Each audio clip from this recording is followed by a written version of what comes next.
Selamat datang di channel Detektif Sanji, tempat berkumpulnya para pecinta One Piece yang haus akan teori, fakta tersembunyi, dan pembahasan mendalam seputar dunia ciptaan Eiichiro Oda.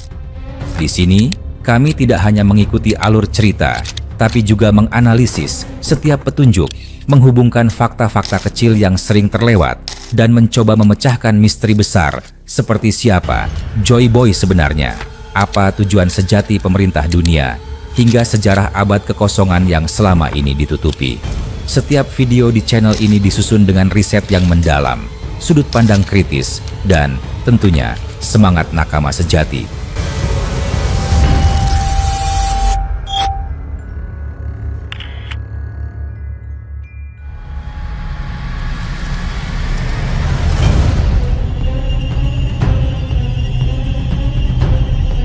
Langit dunia matahari. Elbaf terbakar merah keemasan. Awan berputar liar, membentuk pusaran besar yang seolah menjadi mata raksasa di langit, menatap dengan murka ke arah bawah. Di tengah pusaran itu, Gunko melayang tinggi, tubuhnya dikelilingi oleh aura hitam, berkilau ungu. Sorot matanya kosong, tapi di balik tatapan itu bersembunyi sesuatu yang jauh lebih tua, lebih kejam, dan lebih berbahaya dari sekadar manusia. Di sanalah roh kuno bernama Im Sama telah sepenuhnya mengambil alih. Dunia seolah menahan napas ketika kekuatan itu mulai bangkit kembali. Namun, sebelum kehancuran di Elbaf dimulai, bayangan ingatan masa lalu menyeruak ke dalam kesadaran Im Sama. Sebuah kenangan yang telah lama terkubur di bawah lapisan waktu, tentang peristiwa yang terjadi sesaat sebelum kekacauan besar di Marijois meledak. Saat itu, dunia masih sunyi, tapi ketegangan di antara para penguasa sudah menggumpal seperti badai yang menunggu waktu untuk meledak. Dalam ruang tahta suci Marijois yang dipenuhi cahaya samar lilin dan aroma dupa, Im Sama duduk di singgasananya yang terbuat dari batu gelap berukir lambang kuno dunia. Dinding-dinding ruangan bergetar halus ketika langkah-langkah berat mendekat. 5 sosok berjubah hitam masuk perlahan.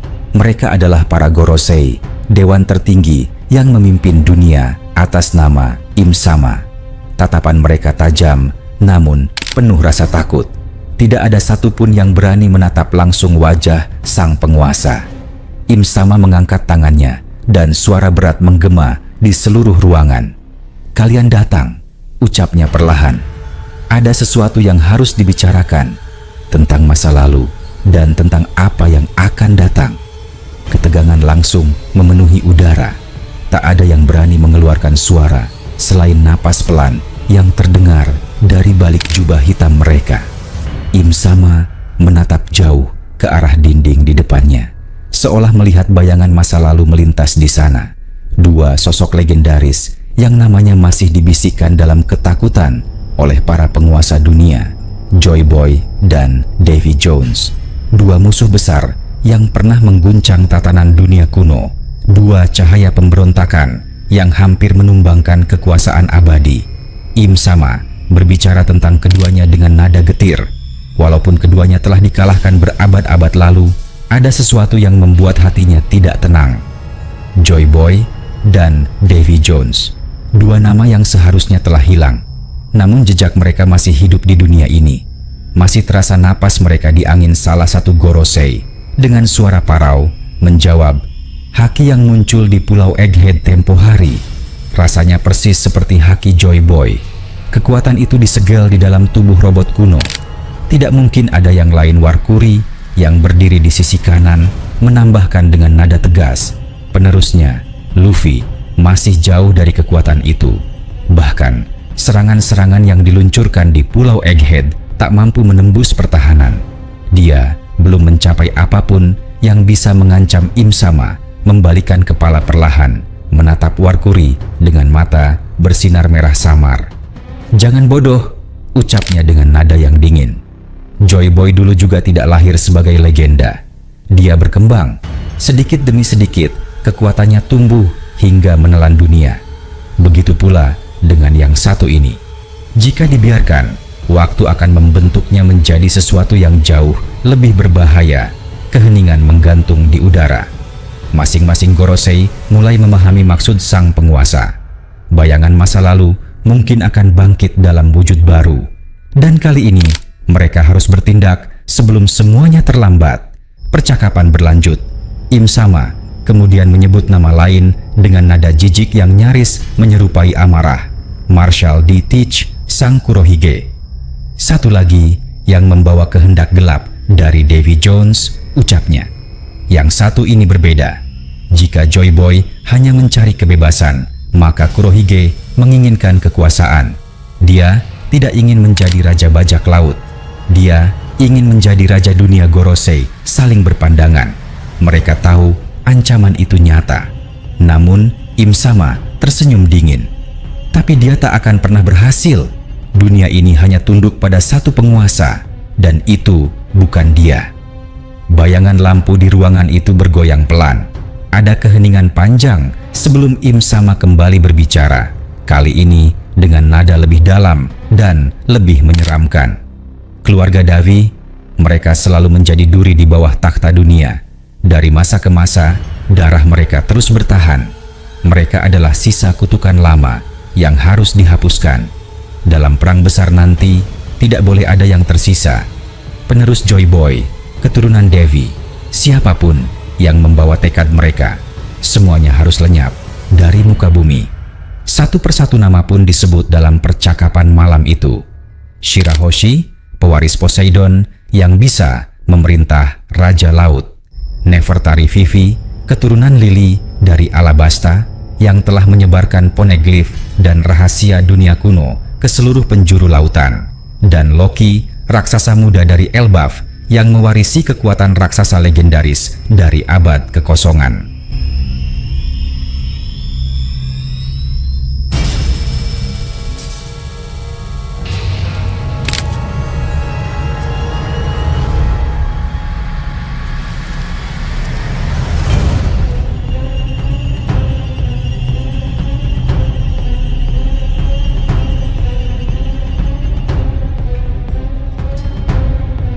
Shirahoshi adalah Poseidon masa kini, ujar salah satu Gorosei.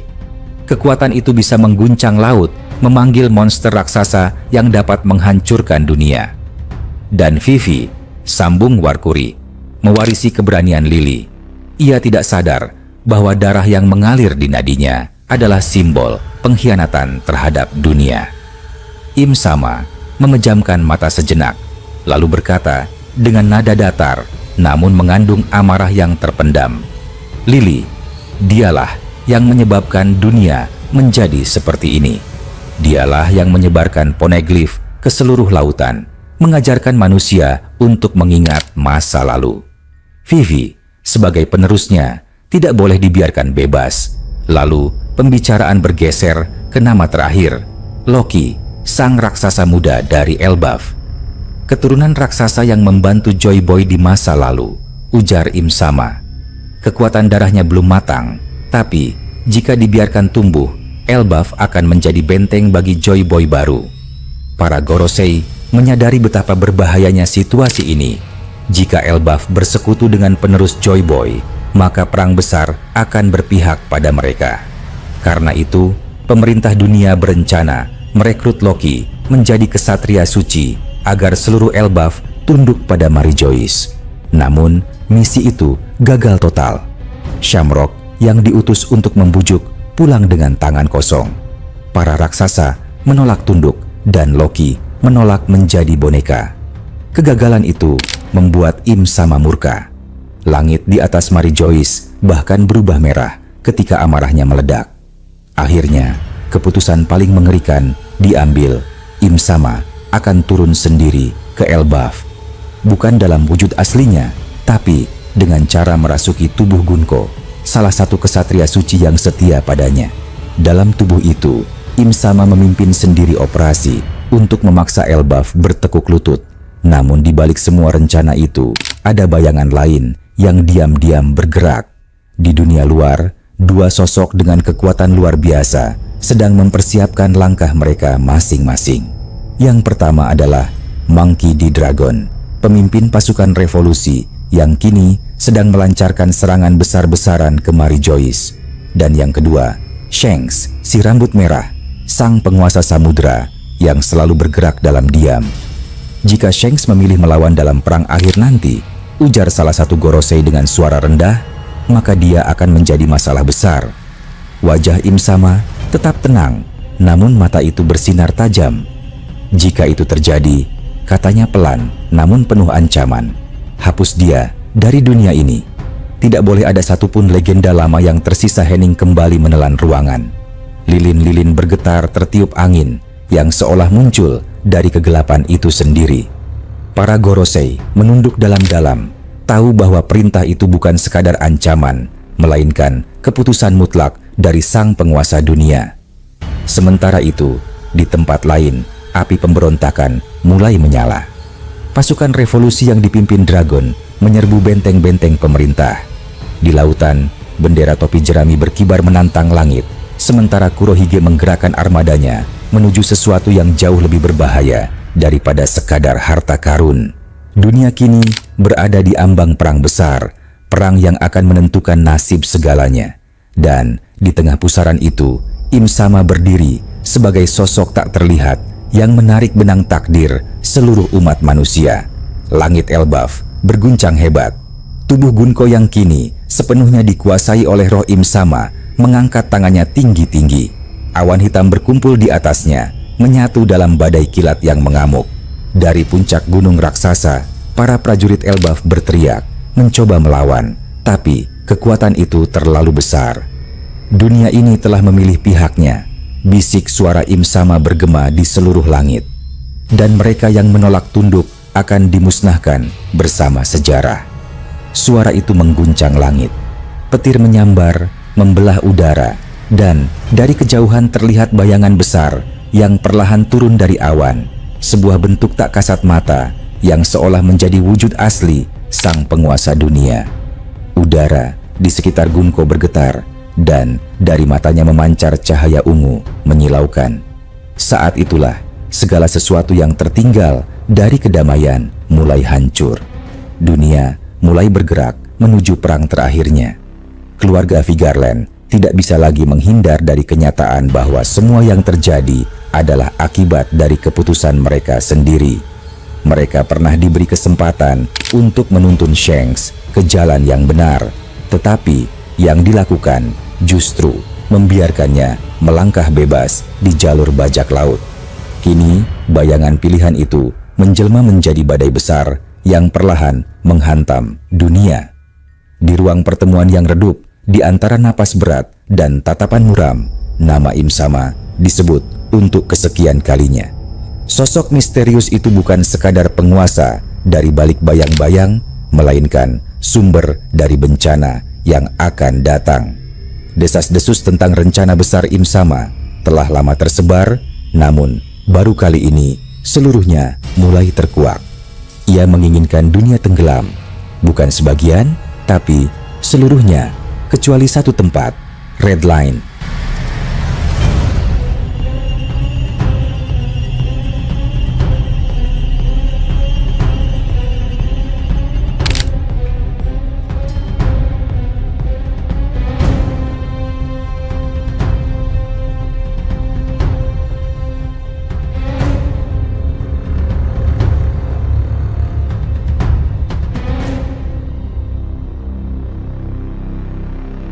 Di tanah tinggi raksasa itu, Im Sama berniat membangun dunia baru, dunia tanpa lautan, tanpa kebebasan, tanpa perlawanan.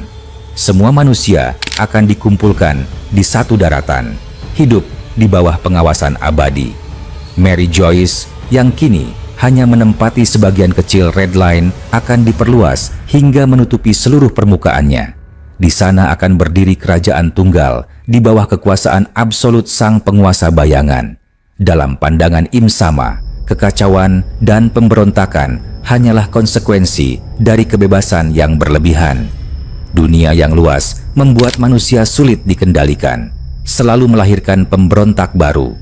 Jika semua wilayah tenggelam dan hanya Red Line yang tersisa, maka pengawasan akan menjadi sempurna. Setiap jiwa akan mudah dipantau, setiap napas dapat diatur. Tidak akan ada lagi harapan untuk revolusi, tidak akan ada lagi ruang untuk kebebasan. Dunia akan sunyi dalam keteraturan total. Namun, di balik rencana itu, tersimpan sesuatu yang lebih kelam. Banyak yang meyakini bahwa Im Sama bukan hanya ingin menenggelamkan dunia, tetapi juga menghapus seluruh sejarah lama. Semua yang mengenang dunia sebelumnya akan musnah bersama lautan. Yang tersisa hanyalah satu masa, satu kekuasaan, satu kebenaran, kebenaran versi Im Sama. Tidak ada yang tahu dari mana rencana itu berawal atau bagaimana ia berencana melakukannya. Tapi tanda-tandanya mulai terlihat. Langit di atas Red Line sering berubah warna. Ombak di 4 samudra mulai bergerak tidak seperti biasanya. Alam seakan tunduk kepada kehendak satu makhluk yang menatap dunia dari atas takhta yang tak terlihat. Kilas balik pun terputus. Kini, di langit dunia matahari Elbaf, tubuh Gunko melayang di udara, matanya bersinar aneh. Di dalam tubuh itu, kesadaran Im Sama sedang terbangun. Dari ketinggian itu, tatapannya menembus awan, menyapu hingga ke dunia bawah Elbaf yang dipenuhi sinar keemasan. Di tempat itu, dua sosok menjadi pusat perhatiannya, Luffy dan Loki. Keduanya dianggap ancaman besar, simbol dari kekuatan yang tidak tunduk pada kehendak siapapun. Im Sama tahu, jika mereka dibiarkan hidup, rencananya akan terancam. Maka, keputusan diambil, keduanya harus dilenyapkan. Namun, ada sesuatu yang membuatnya heran. Beberapa waktu lalu, ia sempat merasakan kekuatan matahari yang dipancarkan Luffy, dan menurutnya, itu tidak seberapa. Energi itu kecil, lemah, seperti percikan api yang tak mampu menyalakan bara di hadapan gunung es. Karena itu, Im Sama merasa tenang.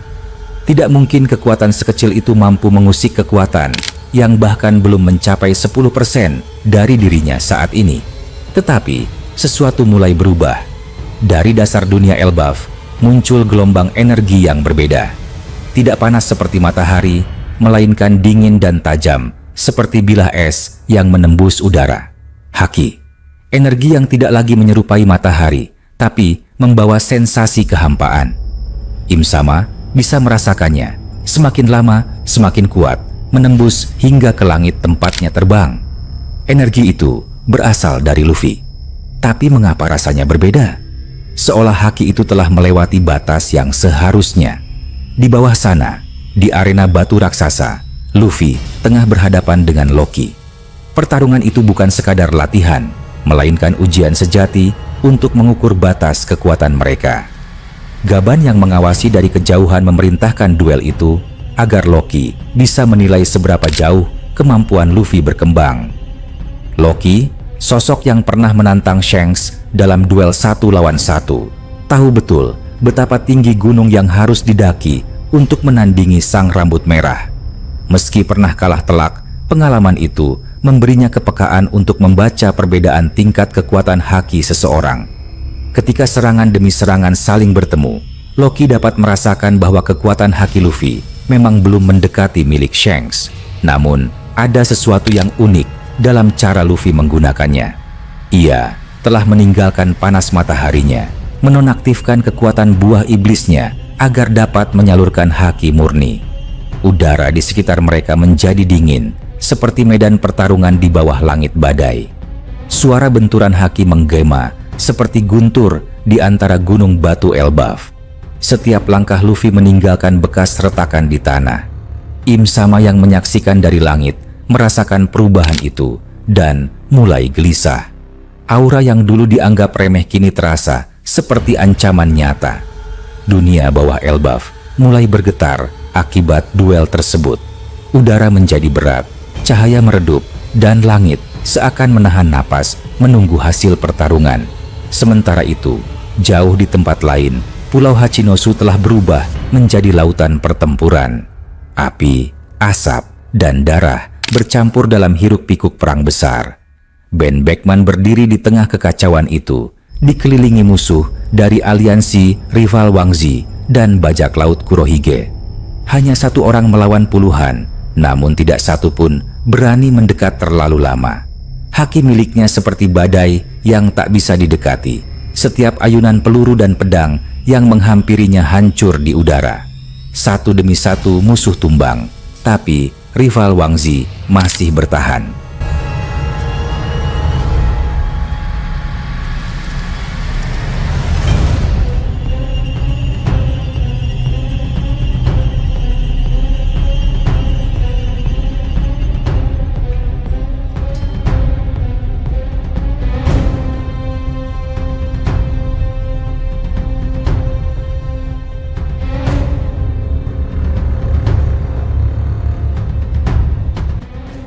Musuh itu kuat, licik, dan memiliki ketahanan yang luar biasa.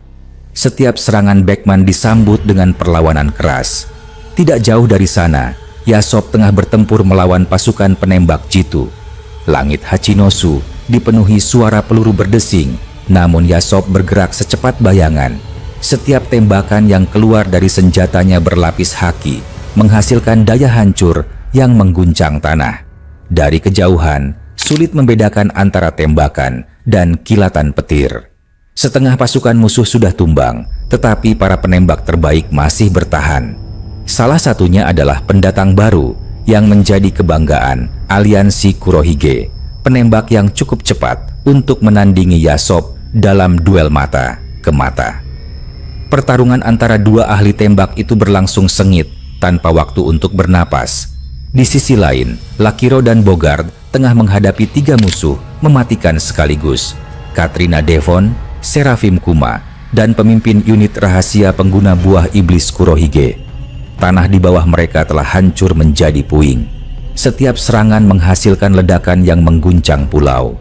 Lakiro bertarung dengan kecepatan luar biasa, sementara Bogard menggunakan teknik pedang presisi yang tak memberi ruang bagi musuh untuk bernapas. Meski demikian, pertarungan itu tampak buntu. Bogard menyadari waktu mereka terbuang percuma. Maka, strategi baru disusun.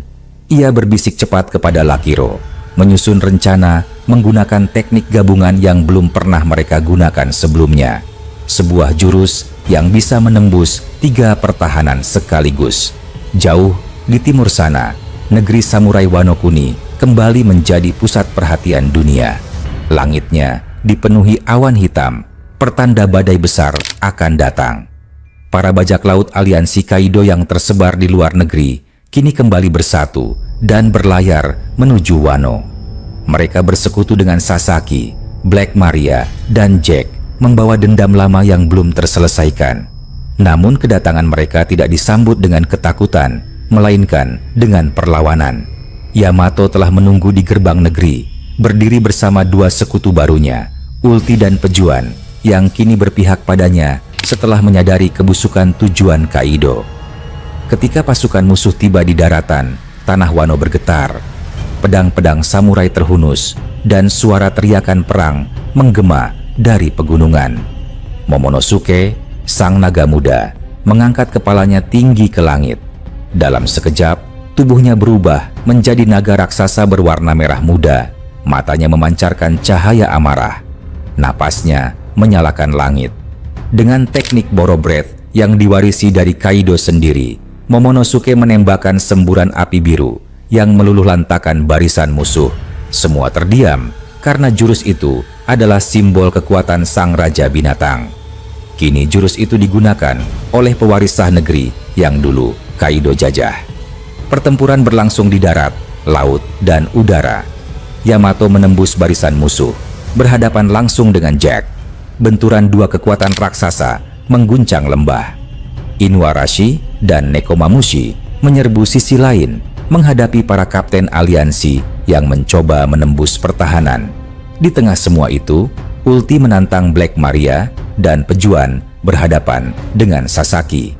Pertarungan demi pertarungan pecah seperti kobaran api yang menyebar ke seluruh negeri. Langit Wano terbakar oleh cahaya Boro Breath yang menghantam gunung. Dari udara, Im Sama menyaksikan semuanya melalui mata Gunko, terdiam melihat dunia mulai bergerak melawan takdir yang diciptakannya. Meski yakin rencananya akan berhasil, sesuatu di dalam dirinya mulai goyah. Energi haki Luffy yang makin kuat, kekuatan para pejuang yang bangkit di berbagai wilayah, dan kehendak dunia yang menolak tenggelam membuat rencananya terasa tidak lagi pasti. Di saat yang sama, laut di sekitar Red Line mulai naik. Ombak raksasa menjulang, memantulkan cahaya merah dari langit senja. Dunia benar-benar bergerak menuju titik balik.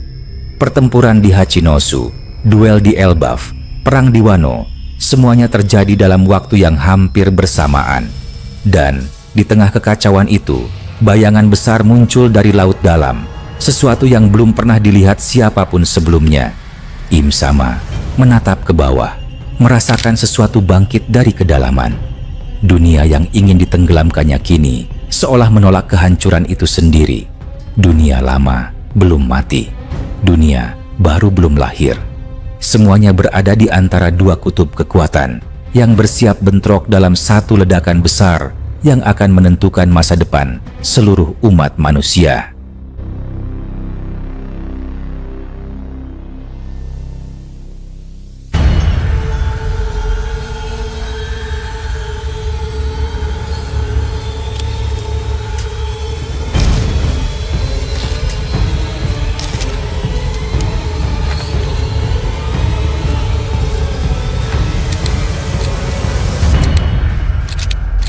Terima kasih sudah menyaksikan video ini sampai selesai. Kalau kalian menikmati konten ini, jangan lupa klik tombol like, tinggalkan komentar di bawah, karena semua teori dari kalian juga sangat berarti dan bisa jadi bahan diskusi di video berikutnya. Dan tentu saja, klik subscribe serta aktifkan lonceng notifikasi supaya kalian tidak ketinggalan update terbaru dari kami. Sampai jumpa di video selanjutnya.